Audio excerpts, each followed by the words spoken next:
5 राज्यों में होने वाले चुनाव को लेकर बहुत ही बड़ा ओपिनियन पोल सामने रखने जा रहे हैं। 5 राज्यों में कौन सी पार्टी मारेगी बाजी और किसके हाथ में होगी इन 5 राज्यों में सत्ता, सब कुछ आपको चौंकाने वाले सर्वे ओपिनियन पोल में आपको बताएंगे। हैरान कर देने वाला ओपिनियन पोल सामने आया है। मध्य प्रदेश, राजस्थान, छत्तीसगढ़, मिजोरम और तेलंगाना में आखिर कौन बनाने जा रहा है सरकार, इसके बारे में सबसे सटीक ओपिनियन पोल हम आज आपके सामने रखने जा रहे हैं। और आंकड़े जो आए हैं वे वाकई में सभी पार्टियों की नींद उड़ाने वाले हैं। राजस्थान, मध्य प्रदेश और अन्य राज्यों में भी उम्मीदवारों की लिस्ट तो जारी कर दी गई है। राजस्थान में कौन किस पर पड़ेगा भारी, आखिर मध्य प्रदेश में कौन मुख्यमंत्री बनने वाला है, इसके बारे में सटीक ओपिनियन पोल में चौंकाने वाला खुलासा हुआ है। तेलंगाना के अंदर 119 विधानसभा सीटें आती है। दक्षिण भारत का काफी महत्वपूर्ण राज्य माना जाता है और यह हर पार्टी के लिए लोकसभा चुनाव की वजह से भी काफी अहम राज्य है जो दक्षिण भारत के अंदर है। वहां पर भी हैरान कर देने वाला ओपिनियन पोल सामने आया है। तेलंगाना के अंदर काफी टाइम से बीआरएस की सरकार रही है। अभी जो सर्वे सामने आया है उसमें कांग्रेस के पक्ष में 39% वोट जाता दिख रहा है। बीजेपी के खाते में 16% वोट शेयर और बीआरएस के खाते में 38% वोट शेयर और अदर के खाते में 7% वोट शेयर जा सकता है। और ये सर्वे सी वोटर के द्वारा किया गया है। सी वोटर के सर्वे में सामने आया है कि कांग्रेस के खाते में वहां पर 48 से 60 सीट जा सकती है, जबकि भाजपा के खाते में 5 से 11 सीट ही वहां पर जा सकती है और बीआरएस के खाते में 43 से 55 सीट जा सकती है और अदर के आंकड़े में 5 से 11 सीटें जाने का अनुमान है। और इस सर्वे के हिसाब से कहा जा सकता है कि तेलंगाना में इस बार बदलाव हो सकता है और यहाँ पर कांग्रेस सत्ता में वापस लौट सकती है, लेकिन यहाँ पर बीआरएस पार्टी कांग्रेस को चुनौती दे सकती है। इन दोनों के बीच टक्कर रहने का अनुमान है, जबकि बीजेपी के यहाँ पर तेलंगाना के अंदर हवा नहीं लगने वाली है। अब आ जाते हैं मिजोरम राज्य के ओपिनियन पोल पर, जहां पर कुल 40 विधानसभा सीटें आती है। पहले आपको वहां पर कितने प्रतिशत वोट शेयर मिलते हैं उसके बारे में आपको बताते हैं कि किस पार्टी को कितने सीटें वहां पर मिल रही है। एमएनएफ पार्टी को 31% वोट शेयर, कांग्रेस को यहां पर 28% और जेपीएम को 27% और अदर को यहां पर देखें तो 14% वोट शेयर मिलने का अनुमान है। अगर यहां पर देखा जाए तो एमएनएफ सबसे बड़ी पार्टी बनती हुई 13 से 17 सीटें उसके खाते में जाती हुई दिख रही है। उसके बाद कांग्रेस भी उसकी टक्कर देती हुई लगभग 10 से 14 सीट उसके खाते में लेती हुई दिख रही है। जेडपीएम 9 से 13 सीट और अदर के खाते में 1 से 3 सीटें जा सकती है। तेलंगाना और मिजोरम में इस सर्वे के हिसाब से देखा जाए तो कांग्रेस यहाँ पर उलटफेर करके सरकार बना सकती है और ये दोनों ओपिनियन पोल सी वोटर के द्वारा जारी किया गया है। अब आ जाते हैं छत्तीसगढ़ पर। आखिर छत्तीसगढ़ में क्या कहता है सर्वे और छत्तीसगढ़ के अंदर किसकी सरकार बनती हुई दिख रही है। छत्तीसगढ़ राज्य के अंदर 90 विधानसभा सीट आती है। सबसे पहले छत्तीसगढ़ के दक्षिण रीजन की बात करते हैं, जहां पर 12 विधानसभा सीटें हैं। जहां पर अगर वोट शेयर की बात की जाए तो कांग्रेस के खाते में 46% वोट जा सकते हैं, बीजेपी के खाते में यहां पर 42% और अदर के खाते में 12% वोट शेयर जा सकते हैं। वहीं अगर दक्षिण रीजन की बात करें तो यहाँ पर 12 सीटें हैं, तो यहाँ पर कांग्रेस के खाते में 6 से 10 सीट जा सकती है, बीजेपी को यहाँ पर 2 से 6 सीट मिल सकती है और अदर के खाते में 1 सीट यहाँ पर जा सकती है। लेकिन अगर बात की जाए छत्तीसगढ़ के उत्तर रीजन की, जहाँ पर 14 विधानसभा सीटें हैं, जहाँ पर कांग्रेस के खाते में 41% वोट शेयर जा सकता है, बीजेपी के खाते में 47% वोट शेयर और अन्य के खाते में 12% वोट शेयर जाने का अनुमान है। अगर यहाँ पर 14 सीटों की बात करें तो कांग्रेस के खाते में यहाँ पर 2 से 6 सीट जा सकती है, बीजेपी के खाते में 8 से 12 सीट जाने का अनुमान है और अन्य के खाते में 0 से 1 सीट जा सकती है।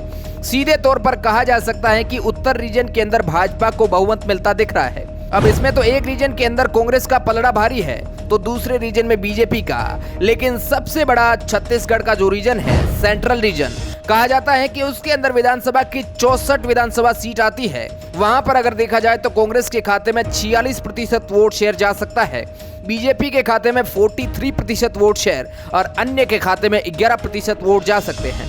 अगर यहाँ पर 64 सीटों में देखा जाए तो यहाँ पर कांग्रेस के खाते में 34 से 38 सीट जा सकती है, जबकि भाजपा के खाते में यहाँ पर 26 से 30 सीट जाने का अनुमान है और अन्य के खाते में 1 सीट। यानी एक प्रकार से कहा जाए तो सेंट्रल रीजन के अंदर कांटे की टक्कर रह सकती है, लेकिन कांग्रेस बीजेपी पर हावी होती दिख रही है। और फाइनल अगर पूरा रिजल्ट देखा जाए तो यहाँ पर कांग्रेस के खाते में 45% वोट और बीजेपी के खाते में 44% वोट शेयर जाने की संभावना है और अन्य के खाते में 11%।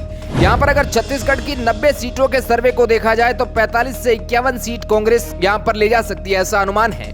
बीजेपी के खाते में 39 से 45 सीट जाने की संभावना है, जबकि अन्य के खाते में 2 सीट जा सकती है। अगर कोई पार्टी छत्तीसगढ़ में 46 सीट लेकर आती है तो वो पूर्ण बहुमत के साथ छत्तीसगढ़ के अंदर सरकार बना लेगी। तो यहाँ पर कांग्रेस इस आंकड़े के नजदीक टच करती हुई नजर आ रही है। यानी एक प्रकार से कहे तो ये आंकड़ा दोनों के बीच काफी टक्कर का हो सकता है। हालांकि अभी चुनाव में कुछ टाइम बचा है, क्या ये आंकड़ा उलटफेर होगा, क्योंकि चुनावी भाषण में इधर उधर होता है, तो आने वाला वक्त ही बताएगा। फिलहाल देखें तो कांग्रेस यहाँ पर बीजेपी पर हावी होती नजर आ रही है। इन 5 राज्यों में मध्य प्रदेश की 230 विधानसभा सीट भी काफी महत्वपूर्ण रखती है और मध्य प्रदेश लोकसभा चुनाव के लिहाज से भी काफी अहम माना जाता है। और यहाँ पर बीजेपी की मामा की सरकार कई बार घोषणा के ऊपर घोषणा करते जा रही है। मध्य प्रदेश की सीटों का ओपिनियन पोल जाने उससे पहले ये जान लेते हैं कि लोगों की पसंद मुख्यमंत्री के रूप में कौन है। यहाँ पर मुख्यमंत्री की पसंद को लेकर एबीपी के सी वोटर ने सर्वे किया, जिसके अंदर शिवराज सिंह को 43% लोग पसंद कर रहे हैं। कमलनाथ की बात करें तो उन्हें 42% लोग पसंद कर रहे हैं। ज्योतिरादित्य सिंधिया को 10% और दिग्विजय सिंह को 2% और अन्य के खाते में 3% है। मध्य प्रदेश की 230 सीटों के ओपिनियन पोल में सबसे पहले चंबल के इलाकों की बात करते हैं, जहां पर 34 विधानसभा सीटों के ओपिनियन पोल के बारे में आपको बताते हैं। चंबल की 34 विधानसभा सीटों में अगर बात करें तो कांग्रेस के खाते में यहां पर 48% वोट शेयर जाता दिख रहा है। बीजेपी के खाते में 39%, बीएसपी के खाते में 4% और अदर के खाते में 9% वोट जा सकता है। अगर यहां पर चंबल की 34 विधानसभा सीटों में बात करें तो कांग्रेस के खाते में 26 से 30 सीट जा सकती है और बीजेपी के खाते में 4 से 8 सीटें और बीएसपी के खाते में 0 से 1 सीट जा सकती है और अदर के खाते में भी 1 सीट जा सकती है। अगर बात करें महाकौशल की तो 42 सीटें वहां से आती है। यहां पर कांग्रेस के खाते में 45% वोट शेयर जा सकता है। बीजेपी के खाते में यहां पर 44% और बीएसपी के खाते में 1% और अन्य के खाते में 10% वोट शेयर जा सकता है। अगर बात करें महाकौशल रीजन के 42 विधानसभा सीटों की तो यहां पर कांग्रेस के खाते में 21 से 25 सीट जा सकती है। बीजेपी के खाते में 17 से 21 सीट जा सकती है। बीएसपी के खाते में 0 सीट और अन्य के खाते में भी 0 सीट जा सकती है। मध्य प्रदेश के भोपाल रीजन की 25 विधानसभा सीटों की बात की जाए तो यहाँ पर सबसे पहले वोट शेयर की बात करें तो कांग्रेस के खाते में 42% वोट शेयर जा सकता है। बीजेपी के खाते में 50% वोट शेयर, बीएसपी के खाते में 1% और अन्य के खाते में 7% वोट शेयर जा सकता है। भोपाल रीजन की 25 विधानसभा सीटों की अगर बात करें तो कांग्रेस के खाते में यहाँ पर 3 से 7 सीट जा सकती है। भाजपा के खाते में 18 से 22 सीट जा सकती है। बीएसपी के खाते में यहाँ 0 सीट और अन्य के खाते में भी 1 सीट जा सकती है। अब आते हैं मालवा रीजन पर। मालवा के अंदर कुल 45 विधानसभा सीट है। यहाँ पर अगर वोट शेयर की बात करें तो कांग्रेस के खाते में 44% वोट शेयर जा सकता है। बीजेपी के खाते में 49% वोट शेयर और बीएसपी के खाते में 1% और अदर के खाते में 6% वोट शेयर जा सकता है। अगर मालवा रीजन के 45 सीटों की बात करें तो कांग्रेस के खाते में 10 से 14 सीट जा सकती है। बीजेपी के खाते में 30 से 34 सीट और बीएसपी के खाते में 0 और अदर के खाते में 2 सीट जा सकती है। अगर मालवा रीजन में देखा जाए तो बीजेपी कांग्रेस के ऊपर बहुत ज्यादा हावी होती दिख रही है। अब आते हैं मध्य प्रदेश की निवार रीजन पर, जहां पर 28 विधानसभा सीट है। यहां पर कांग्रेस के वोट शेयर की बात करें तो 45% वोट शेयर कांग्रेस के अंदर जाता दिख रहा है और 45% बीजेपी के, जबकि बीएसपी के खाते में 1% और अन्य के खाते में 9% वोट शेयर जा सकते हैं। निमाड़ रीजन के अंदर कांग्रेस के खाते में 12 से 16 सीट जा सकती है और बीजेपी की भी कांटे की टक्कर देती हुई दिख रही है। यहाँ पर 12 से 16 सीट निमाड़ रीजन के अंदर ले सकती है, जबकि बीएसपी के खाते में यहाँ पर 0 और अन्य के खाते में 1 सीट जा सकती है। निमाड़ रीजन के अंदर बीजेपी और कांग्रेस के बीच कांटे की टक्कर हो सकती है। अगर मध्य प्रदेश के 230 सीटों के फाइनल आंकड़े को देखें तो कांग्रेस के खाते में यहाँ पर 45% वोट जा सकते हैं, जबकि भाजपा कांग्रेस को टक्कर देती हुई 45% वोट शेयर ले रही है, जबकि बीएसपी के खाते में 2% और अन्य के खाते में 8% जा सकते हैं।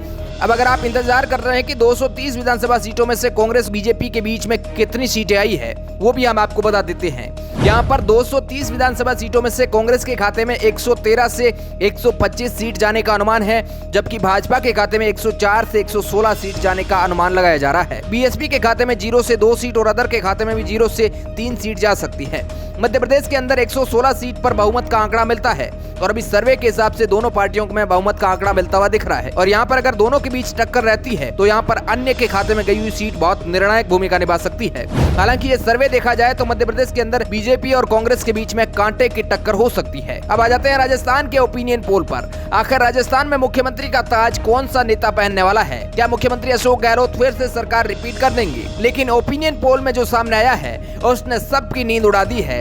क्या राजस्थान में अशोक गहलोत का जादू फिर से चल पाएगा और वापस सरकार रिपीट हो पाएगी, या फिर बीजेपी वापस बाजी मार लेगी और इतिहास जैसा चल रहा है वैसा ही चलेगा? हाड़ौती रीजन पर आते हैं। हाड़ौती रीजन में 17 विधानसभा सीटें हैं। यहाँ पर अगर 17 सीटों में देखा जाए तो कांग्रेस के खाते में 1 से 5 सीट जा सकती है और बीजेपी के खाते में 12 से 16 सीट जाने का अनुमान है और अन्य के खाते में 1 सीट जा सकती है। इसके बाद सीधा शेखावटी रीजन पर चलते हैं जहां पर कुल 21 विधानसभा सीट है। अगर यहां पर देखा जाए तो कांग्रेस के खाते में 10 से 14 सीट जाने का अनुमान है, भाजपा के खाते में 7 से 11 सीट और अदर के खाते में 1 सीट जा सकती है। अब आते हैं राजस्थान के मेवाड़ रीजन पर जहां पर कुल 43 विधानसभा सीट है। मेवाड़ रीजन की अगर सीटों की बात की जाए तो कांग्रेस के खाते में यहां पर 3 से 7 सीट जा सकती है, जबकि भाजपा मेवाड़ रीजन के अंदर बाजी मारती हुई कांग्रेस से बहुत ज्यादा आगे निकल रही है। भाजपा के खाते में यहां पर 35 से 39 सीट जा सकती है और अदर के खाते में 0 से 2 सीट जाने का अनुमान है। अब आते हैं राजस्थान के ढूंढाड़ रीजन पर जहां पर 58 सीट विधानसभा सीटें हैं। यहाँ पर अगर देखा जाए तो कांग्रेस के खाते में 25 से 29 सीट जा सकती है, जबकि भाजपा के खाते में 29 से 33 सीटें जाने का अनुमान है। अन्य के खाते में 0 सीट से 2 सीट जा सकती है। अब आ जाते हैं मारवाड़ रीजन पर जहां पर कुल 61 विधानसभा सीट है। यहां पर अगर देखा जाए तो कांग्रेस के खाते में 15 से 19 सीटें जा सकती है, जबकि भाजपा के खाते में 39 से 43 सीट जाने का अनुमान है और अदर के खाते में 5 सीट जा सकती है। ढूंढाड़ रीजन के अंदर बीजेपी कांग्रेस के ऊपर बहुत ज्यादा हावी होती दिख रही है और ये रीजन बीजेपी को यहाँ पर जिता भी सकता है। अगर राजस्थान के कुल 200 विधानसभा सीटों के ओपिनियन पोल को देखा जाए तो सी वोटर के अनुमान को देखे तो कांग्रेस को यहाँ पर 39 से 69 सीट मिल सकती है, जबकि भाजपा को यहाँ पर 127 से 137 सीट मिल सकती है और अन्य के खाते में 2 से लेकर 6 सीट जा सकती है। इस ओपिनियन पोल के हिसाब से बीजेपी राजस्थान के अंदर खुले तौर पर सरकार बना सकती है और ये जो सरकार चेंज होने का रिवाज है ये बरकरार रह सकता है। बाकी अब देखो क्या होता है। कुछ दिन और बचे हैं चुनाव में और इन चुनाव में क्या उलटफेर इन नतीजों में होता है ये तो आने वाला वक्त ही बताएगा। आप इसे लेकर क्या सोचते हैं? आप इन 5 राज्यों में किसकी सरकार देखना चाहते हैं हमें जरूर बताएं और आपके हिसाब से इन राज्यों में किसकी सरकार बन सकती है ये भी आप कमेंट में जरूर बताइए, क्योंकि जनता का ओपिनियन सबसे महत्वपूर्ण होता है। Bureau report, R media network.